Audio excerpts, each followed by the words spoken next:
Hello students, कैसे हैं आप सब। आशा करती हूँ आप अच्छे होंगे और अच्छे से अपनी पढ़ाई कर रहे होंगे। बच्चों, जैसे कि आप जानते हैं, आज हम क्लास 12th का जो आपका चैप्टर है ray optics and optical instrument उसे कंटिन्यू करेंगे। तो बच्चों, आज हम डिस्पर्जन बाय प्रिज्म के बारे में पढ़ेंगे। तो इसको पढ़ने से पहले हम प्रिज्म के बारे में समझेंगे कि आखिर प्रिज्म होता क्या है। जो आपका प्रिज्म होता है वो कुछ इस तरीके से इस शेप का होता है और ये आपका ग्लास का बना होता है। नॉर्मली ये आपका ग्लास का बना होता है। जो आपका प्रिज्म होता है इसके दो दो रेक्टेंगुलर साइड्स होती है, ठीक है, जो कि आमने सामने होती है और एक बेस में होती है, यानी इसकी 3 रेक्टेंगुलर साइड्स होती है और 2 ट्राइंगुलर साइड होती है। जो इसकी रेक्टेंगुलर साइड्स होती हैं इनको हम रिफ्रैक्टिंग फेसेस कहते हैं। क्या कहते हैं? रिफ्रैक्टिंग फेसेस कहते हैं, क्योंकि ये वही फेसेस हैं, ठीक है, ये वो फेसेस हैं जहां पे से अगर कोई लाइट यानी कोई प्रकाश अगर इस प्रिज्म में एंटर करता है तो क्या होता है?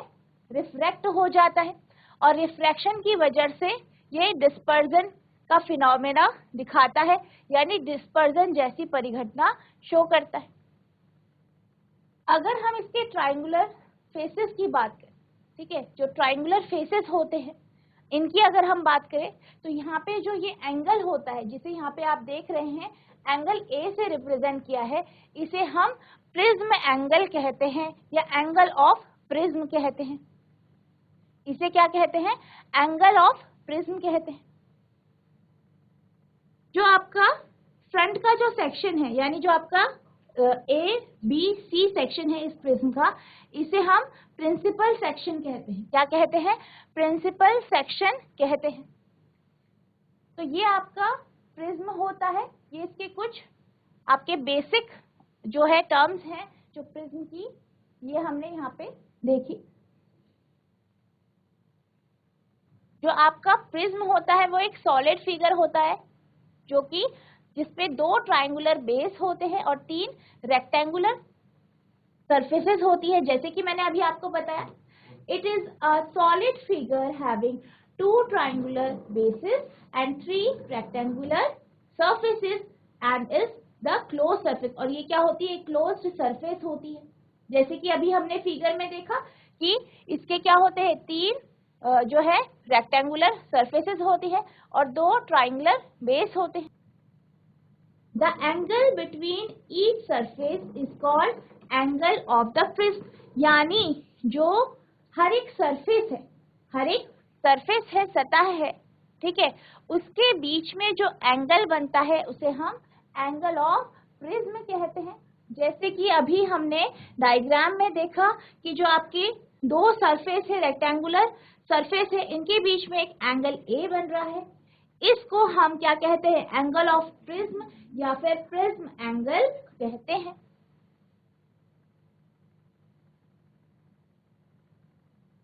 In a prism, the opposite surfaces are equal surfaces and are parallel।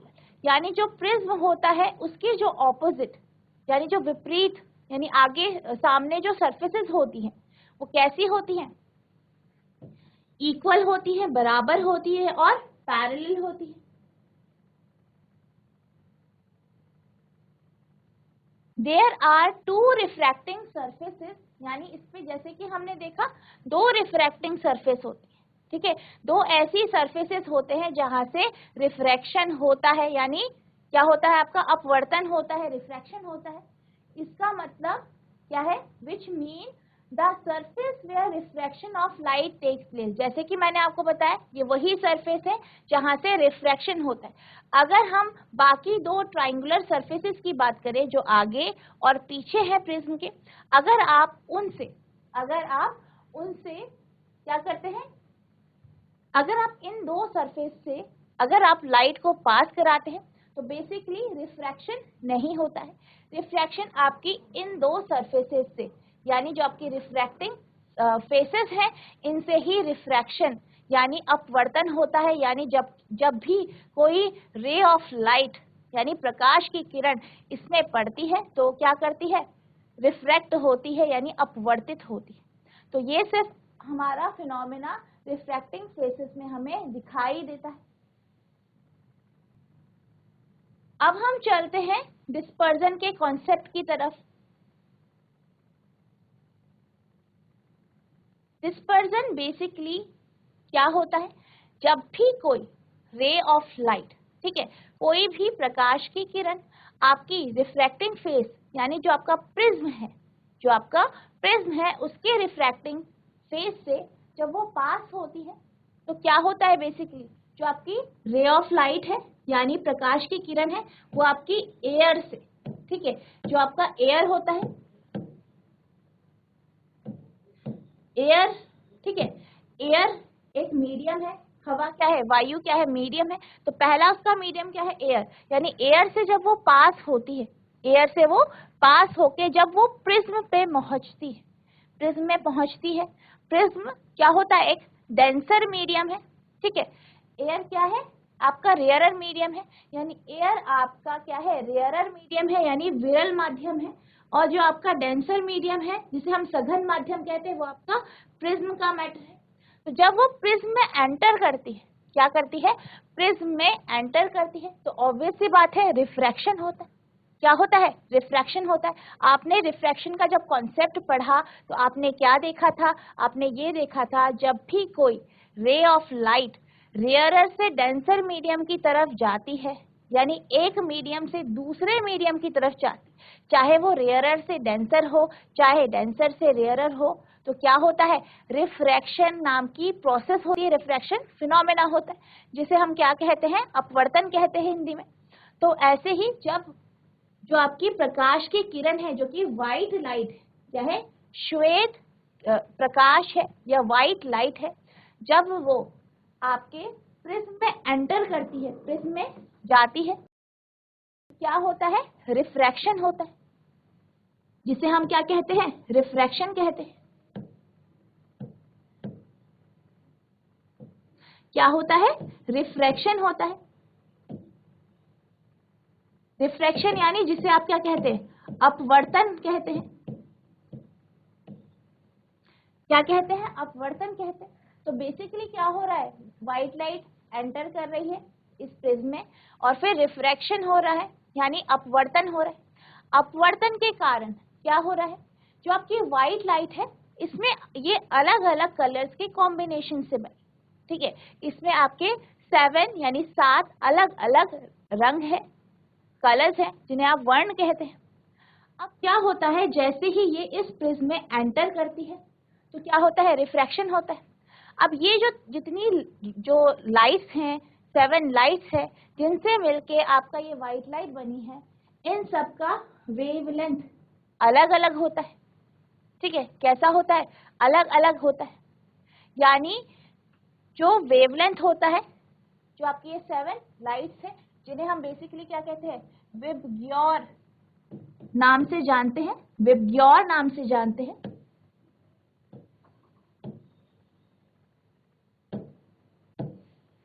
किस नाम से जानते हैं, विबग्योर नाम से जानते हैं। तो जो ये लाइट की जो ये अलग अलग तरीके की अलग अलग कलर्स की जो लाइट है, इन सभी लाइट का क्या है, अलग अलग आपका वेवलेंथ है, यानी इनका अलग अलग लैम्डा है, वेवलेंथ जिसे आप कहते हैं, ठीक है, अलग अलग वेवलेंथ है।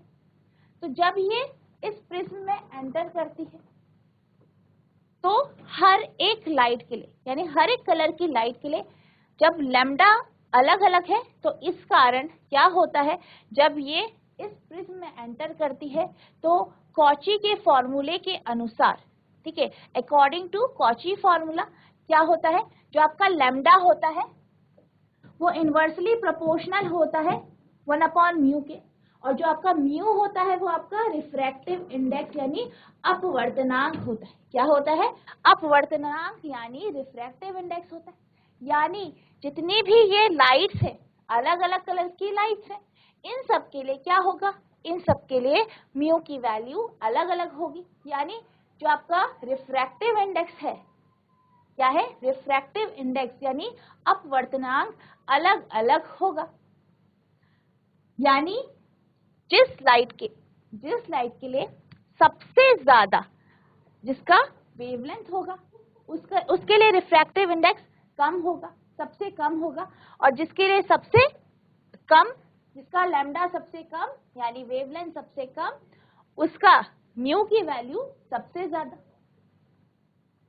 अब इसके अकॉर्डिंग क्या होता है, इसके अकॉर्डिंग क्या होता है, जो आपकी लाइट की रे है उसके जो अलग अलग 7 कलर्स है जिन्हें हमने विबग्योर कहा है, ये जो कलर्स है ये अलग अलग कलर्स अलग अलग एंगल पे डेविएट करते हैं, यानी क्या होता है, डेविएशन होता है, क्योंकि इनकी वेवलेंथ अलग है, वेवलेंथ अलग है, जिस कारण रिफ्रैक्टिव इंडेक्स सारी की सारी जो लाइट्स है उनके लिए अलग अलग होगा।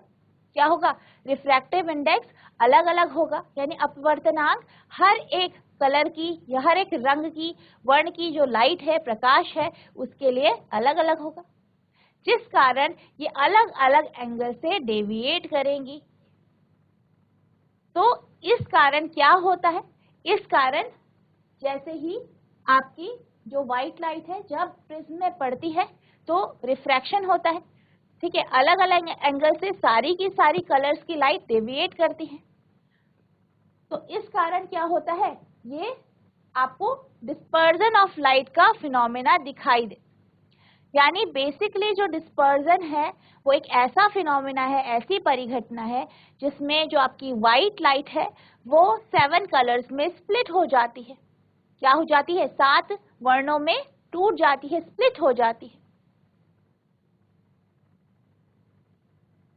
यानी it is a phenomena of the splitting white light into 7 constituent color।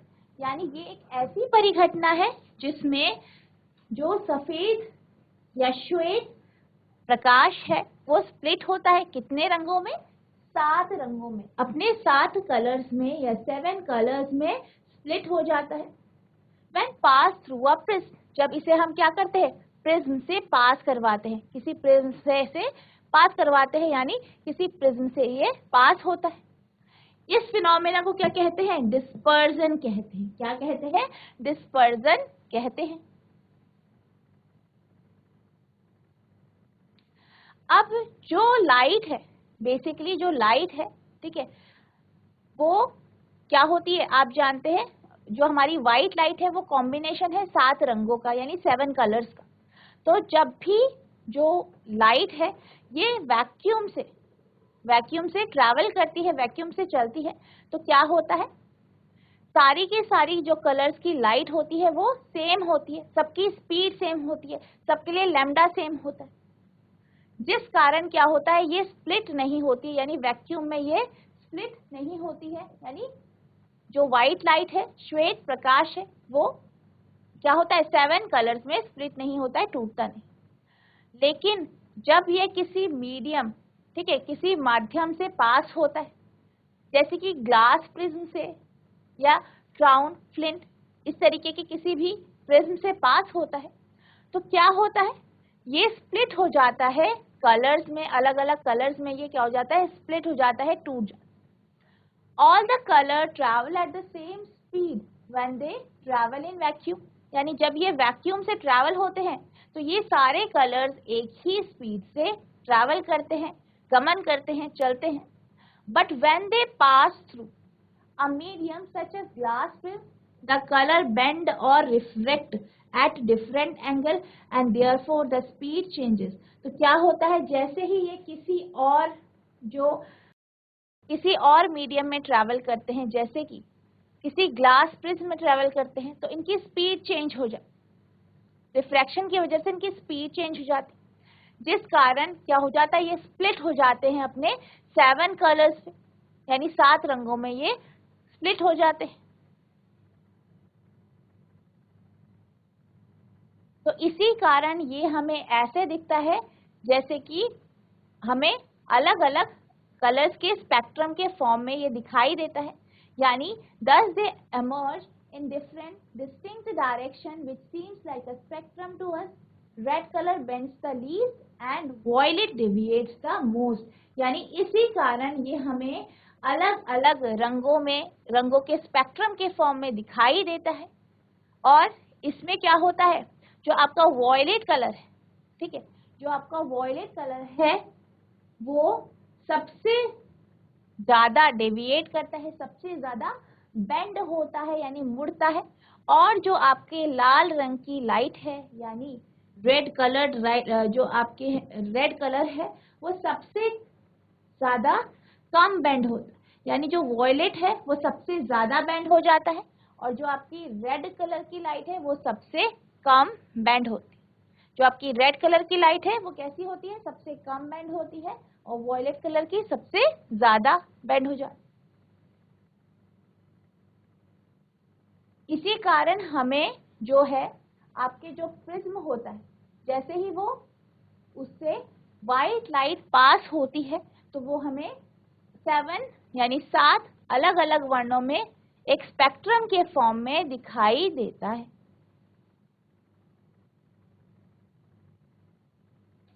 अब हम बात करते हैं रीजन फॉर डिस्पर्जन, यानी डिस्पर्जन का कारण क्या है, हम ये देखते हैं।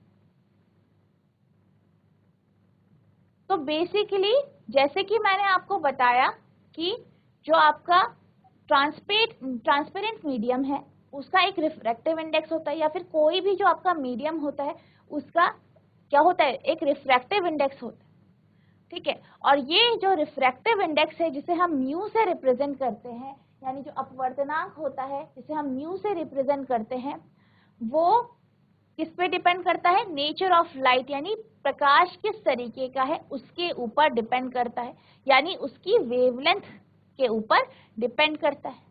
जैसे मैंने आपको बताया कि जो आपका लाइट्स है, जितने अलग अलग कलर्स की आपकी लाइट है, 7 कलर्स की, जो हमने देखा कि व्हाइट लाइट 7 कलर्स में 7 रंगों में या 7 वर्णों में क्या हो जाती है, स्प्लिट हो जाती है, तो सबके क्या है, वेवलेंथ अलग अलग है। जिस कारण क्या होता है, जब वो प्रिज्म से पास होती है तो क्या होता है, उन सभी प्रकाश के लिए या उन सभी कलर की लाइट के लिए म्यू की वैल्यू यानी रिफ्रैक्टिव इंडेक्स की वैल्यू अलग अलग होती है।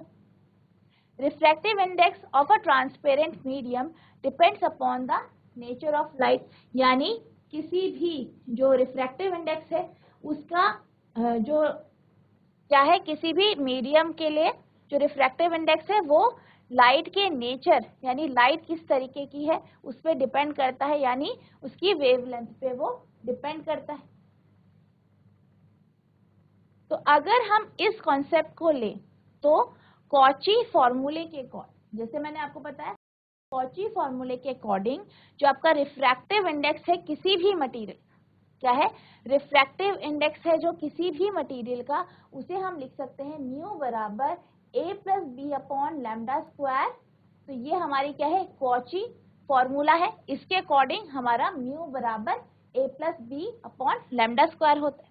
इसका मतलब जो आपका म्यू है और लैम्डा है उसके बीच में क्या है, इनवर्स रिलेशन है, ठीक है। म्यू और लैम्डा के बीच में या म्यू और लैम्डा स्क्वायर के बीच में इनवर्स रिलेशन है, यानी कि जिस भी कलर की लाइट के लिए जो है लैम्डा की वैल्यू, यानी जिस भी कलर की लाइट का लैम्डा यानी वेवलेंथ कम होगा उसके लिए म्यू की वैल्यू यानी रिफ्रैक्टिव इंडेक्स की वैल्यू ज्यादा होगी, और अगर लैम्डा की वैल्यू क्या होगी, ज्यादा होगी किसी भी लाइट के लिए, उसके लिए म्यू की वैल्यू कम हो जाएगी। और हम ये जानते हैं कि जब भी कोई प्रिज्म यानी आपके पास कोई भी प्रिज्म है उससे जब लाइट जो आपकी व्हाइट लाइट है वो पास होती है तो हम ये जानते हैं रिफ्रैक्ट होती है।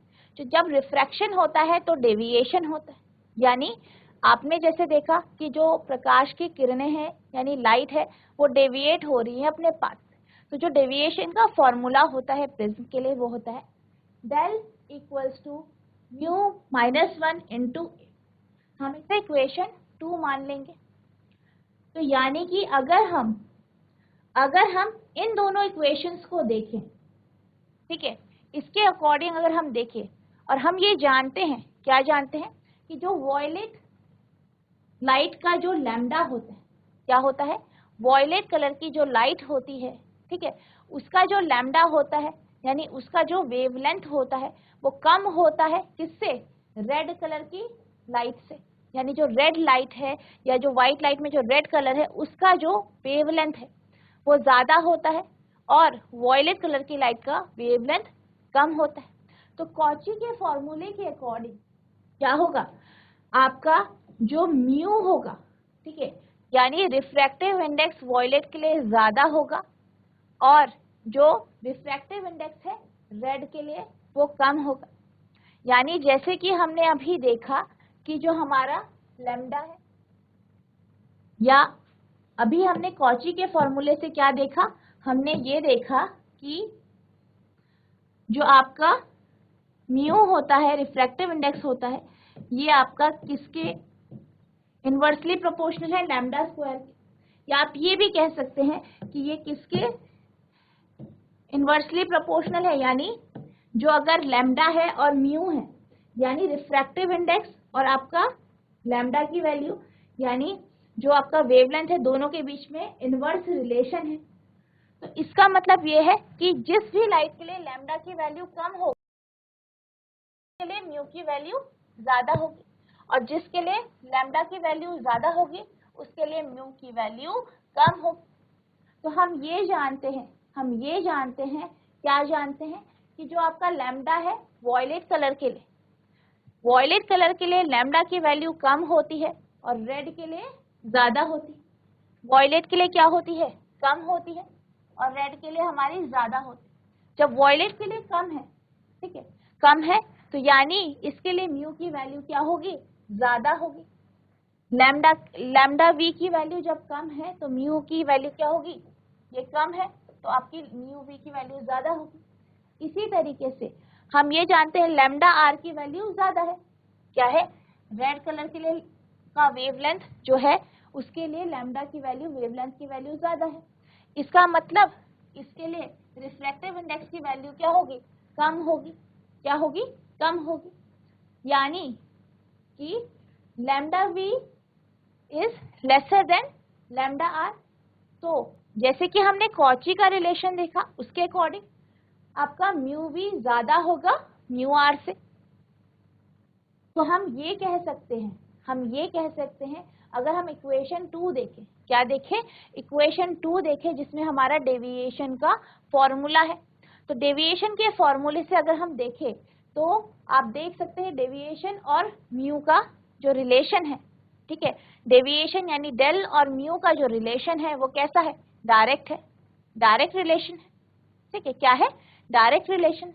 जब ये डायरेक्ट रिलेशन है तो इसका मतलब जिस भी कलर की लाइट के लिए यानी जिस भी लाइट के लिए म्यू की वैल्यू कम होगी उसके लिए डेविएशन की वैल्यू भी कम होगी और जिसके लिए म्यू की वैल्यू ज्यादा होगी तो डेविएशन की वैल्यू ज्यादा होगी। यानी कि अगर हम बात करें वॉयलेट लाइट के लिए तो इसके लिए डेविएशन की वैल्यू क्या होगी? ज्यादा होगी। क्या होगी? ज्यादा होगी, क्योंकि म्यू और डेल में क्या है? Direct relation. इसी तरीके से अगर रेड लाइट की हम बात करें, किसकी बात करें? रेड लाइट की बात करें तो रेड लाइट के लिए क्या होता है? जो डेविएशन है, ठीक है, डेविएशन क्या होगा? कम होगा। यानी del V will be greater than del R, del V will be greater than del R, यानी del V की वैल्यू क्या होगी? ज्यादा होगी del R से।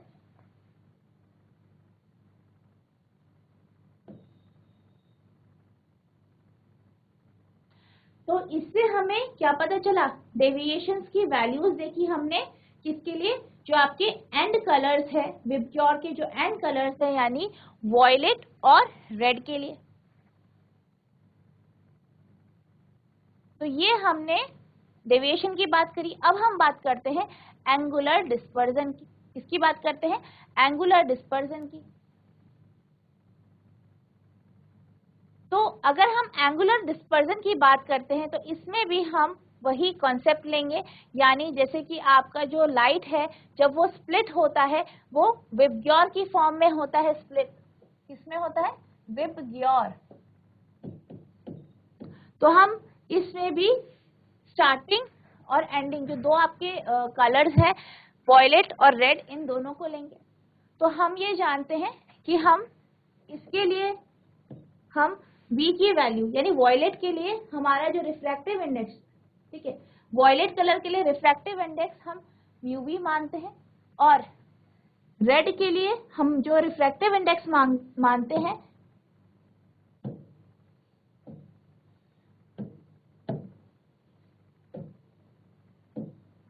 वो म्यू आर मानते हैं, ठीक है। तो म्यू वी हमारा वॉयलेट के लिए रिफ्रैक्टिव इंडेक्स है, यानी बैंगनी रंग के लिए रिफ्रैक्टिव इंडेक्स है, और रेड कलर के लिए, लाल रंग के लिए म्यू आर हमारा रिफ्रैक्टिव इंडेक्स है। अब अगर हम डेविएशन की बात करें, किसकी बात करें, डेविएशन के फॉर्मूले की बात करें, जैसे कि मैंने आपको बताया कि प्रिज्म के लिए डेविएशन का फॉर्मूला क्या होता है, डेल बराबर क्या होता है, अभी हमने देखा, डेल बराबर म्यू माइनस 1 इंटू ए, जहां आपका डेल क्या है, डेविएशन है, म्यू आपका क्या है, रिफ्रैक्टिव इंडेक्स, और ए क्या है आपका लेवल ऑफ प्रिज्म।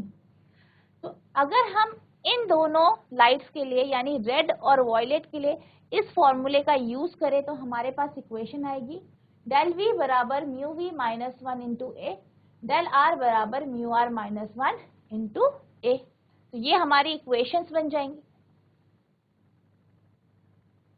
अब हम ये जानते हैं कि जो म्यू वी है क्या है, म्यू वी है वो ज्यादा है, जैसे कि हमने अभी देखा म्यू वी की वैल्यू ज्यादा है म्यू आर से, तो यानी जो डेल वी है वो बड़ा है डेल आर से, यानी डेविएशन जो है वॉयलेट कलर के लिए वो ज्यादा है किससे, डेल आर से, यानी रेड कलर के लिए।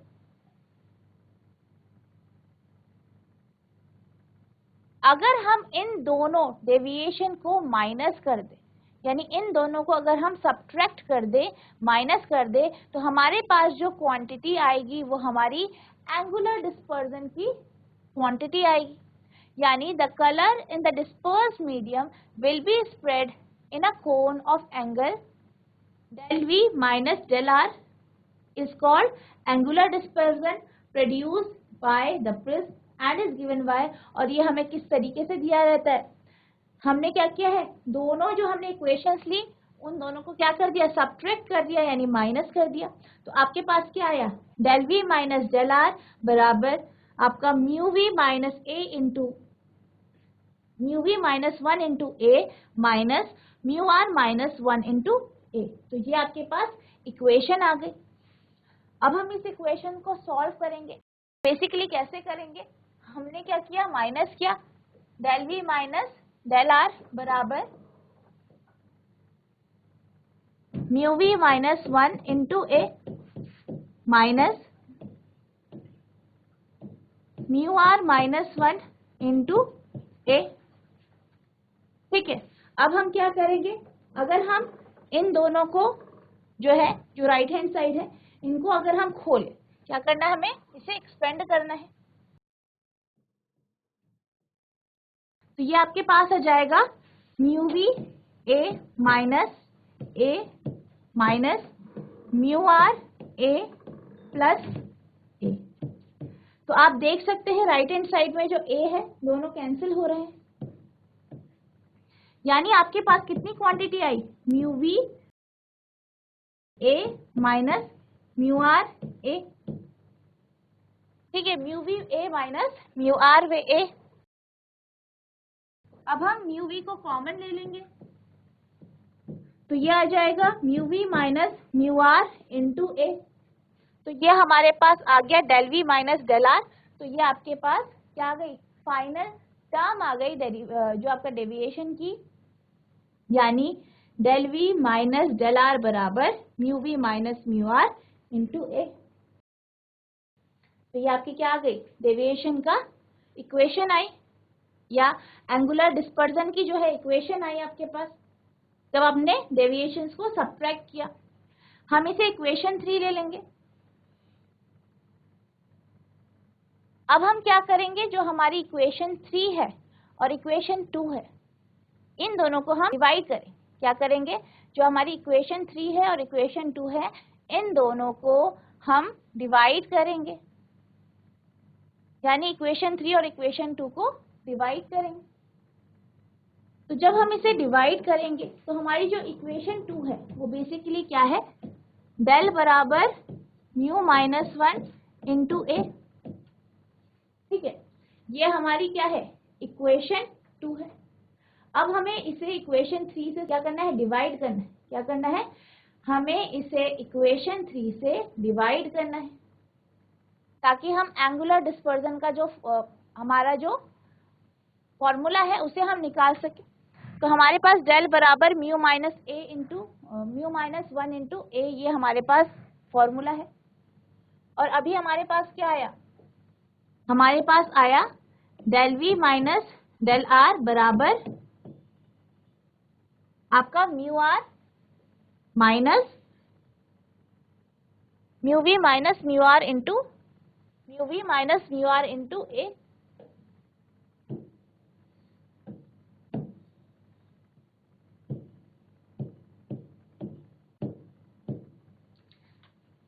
अब हम इन दोनों को डिवाइड करेंगे तो हमारे पास क्या आ जाएगा, del we minus del are upon a upon del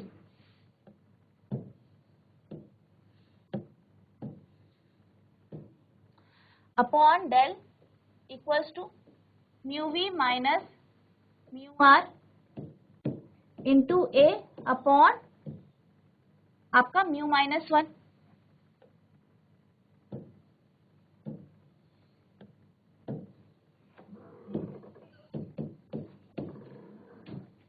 तो ये आपकी क्या आ जाएगी, इक्वेशन आ जाएगी। ठीक है, तो आप देख सकते हैं del we minus del are upon R बराबर mu we minus mu are into A upon mu minus 1 into A आया। ठीक है, तो हमारा क्या हुआ, म्यू माइनस 1 इंटू ए आया।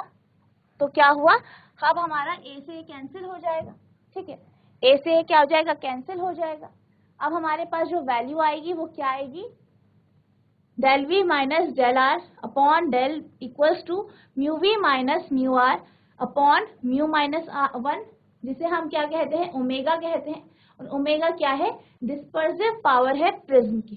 क्या है, डिस्पर्सिव पावर है प्रिज्म की।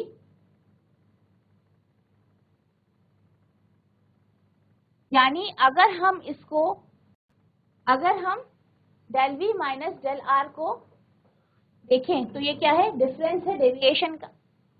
तो हम mu we minus mu r को लिख सकते हैं डेल म्यू, यानी ये क्या है, रिफ्रैक्टिव इंडेक्स का क्या है डिफरेंस है। तो हम इसे डेल म्यू लिख सकते हैं। तो हमारे पास आ जाएगा ओमेगा बराबर del mu upon mu minus 1। तो ये हमारे पास ओमेगा की वैल्यू आ जाएगी, यानी डिस्पर्सिव पावर ऑफ प्रिज्म आ जाएगा। यानी dispersive power of a prism, dispersive power of a prism is defined as the ratio between angular dispersion to the mean deviation produced by the prism। यानी जो dispersive power होती है किसी भी prism की, वो क्या होता है, रेशियो होता है एंगुलर डिस्पर्जन का, किसके साथ, मीन डेविएशन के साथ प्रिज्म की।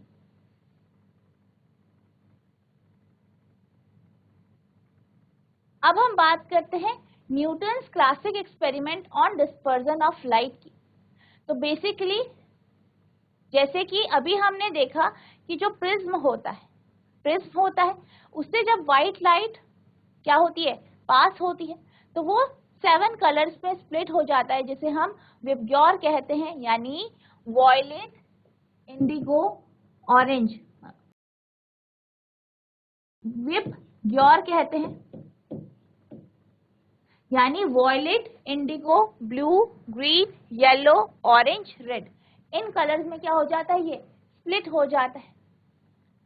तो जब एक व्हाइट लाइट प्रिज्म से पास होती है तो वो 7 कलर्स में यानी 7 वर्णों में क्या हो जाती है, स्प्लिट हो जाती है।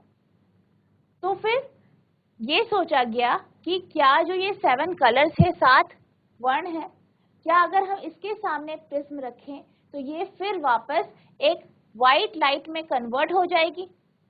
तो इसके लिए न्यूटन ने एक एक्सपेरिमेंट किया। एक बीम ऑफ लाइट, क्योंकि रे ऑफ लाइट आपका एक्चुअली, या हम कहें कि रियल लाइफ में हम रे ऑफ लाइट को नहीं ले सकते, तो हम बीम ऑफ लाइट की बात करते हैं। तो उन्होंने क्या किया, एक बीम ली व्हाइट लाइट की, उसको प्रिज्म से पास क्या किया, एक व्हाइट लाइट की बीम ली, ठीक है, उसे एक स्लिट से पास किया, तो आपके पास एक बीम ऑफ लाइट आई, ठीक है, उसको क्या किया, एक प्रिज्म से पास किया। जब प्रिज्म से पास हुआ, जैसे कि अभी हमने देखा कि किस तरीके से रिफ्रैक्शन होता है, तो रिफ्रैक्शन हुआ तो और व्हाइट लाइट 7 रंगों में यानी 7 कलर्स में स्प्लिट हो गई, यानी 7 वर्णों में स्प्लिट हो गई। अब उन्होंने क्या किया, उन्होंने दूसरा प्रिज्म लिया और उसे इन्वर्टेड इस तरीके से रख दिया। तो क्या हुआ, जब उन्होंने इसे इस तरीके से इन्वर्टेड यानी उल्टा रखा, तो उन्होंने क्या देखा कि जितनी भी जो कलर्स हैं, 7 रंग है, ये जब इस प्रिज्म से पास हो रहे हैं तो क्या हो रहा है, ये एक साथ मिलके फिर से व्हाइट लाइट स्क्रीन पे दे रहे हैं, यानी श्वेत प्रकाश आपको वापस मिल रहा है। यानी जब पहले प्रिज्म से व्हाइट लाइट को पास कराया गया, वो स्प्लिट हो गई 7 वर्णों में, फिर दूसरे प्रिज्म से जिसे हमने इन्वर्टेड रखा, जिसे उन्होंने क्या किया, इन्वर्टेड रख दिया, उल्टा रखा, उससे पास कराया, तो वो फिर क्या हुई, एक साथ कंबाइंड हो गई और हमें व्हाइट लाइट यानी श्वेत प्रकाश मिला। तो इससे हमें ये पता चला कि सिर्फ व्हाइट लाइट के स्प्लिट होने से 7 कलर्स ही नहीं मिलते, जब ये 7 रंग एक साथ मिलते हैं तो हमें क्या मिलता है, एक व्हाइट लाइट यानी श्वेत प्रकाश हमें मिलता है। Firstly Newton made white light to fall on a prism, यानी सबसे पहले न्यूटन ने क्या किया, एक श्वेत प्रकाश को प्रिज्म पे डाला। This causes dispersion of white light into 7 color, इस कारण क्या हुआ, जो व्हाइट लाइट है वो डिस्पर्स हुई 7 रंगों में। Newton then placed an inverted prism, यानी न्यूटन ने क्या किया, फिर एक उल्टा प्रिज्म रखा इसी के पाथ में, इसी के क्या पथ में, यानी कलर बैंड का जो पथ था उस पे। और उन्होंने क्या देखा, उन्होंने ये देखा कि जो ये कलर बैंड है वो आप जानते हैं 7 कलर्स के हैं। तो जब ये दूसरे प्रिज्म से पास हुए, यानी सेकेंड प्रिज्म से ये जब पास हुए, तो ये व्हाइट लाइट की बीम की फॉर्म में बाहर आए, यानी श्वेत प्रकाश की बीम की फॉर्म में बाहर आए।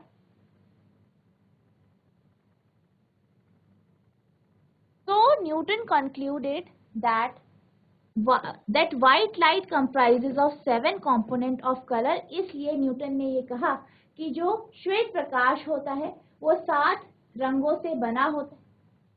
तो इस एक्सपेरिमेंट से हमें ये पता चला कि जो आपकी व्हाइट लाइट है वो 7 रंगों में स्प्लिट होती है, और अगर हम फिर से उन 7 रंगों को, 7 वर्णों को फिर से कंबाइन कर दें तो वो फिर से व्हाइट लाइट बना देती है। तो बच्चों, आज हमने प्रिज्म के बारे में समझा। हमने ये देखा कि किस तरीके से प्रिज्म से जब व्हाइट लाइट पास होती है तो वो 7 वर्णों में या 7 कलर्स में स्प्लिट हो जाता है। हमने इसके लिए डेरिवेशन देखा और हमने ये देखा कि ऐसा क्यों होता है कि जो आपके 7 कलर्स हैं वो क्या होते हैं, अलग अलग एंगल पे डेविएट करते हैं। और फिर हमने न्यूटन का क्लासिकल एक्सपेरिमेंट देखा। तो मुझे आशा है कि जो मैंने आज आपको पढ़ाया वो आपको समझ में आ गया होगा। तो बच्चों, आज के लिए बस इतना ही, मिलते हैं नेक्स्ट क्लास में। तब तक के लिए thank you and have a nice day.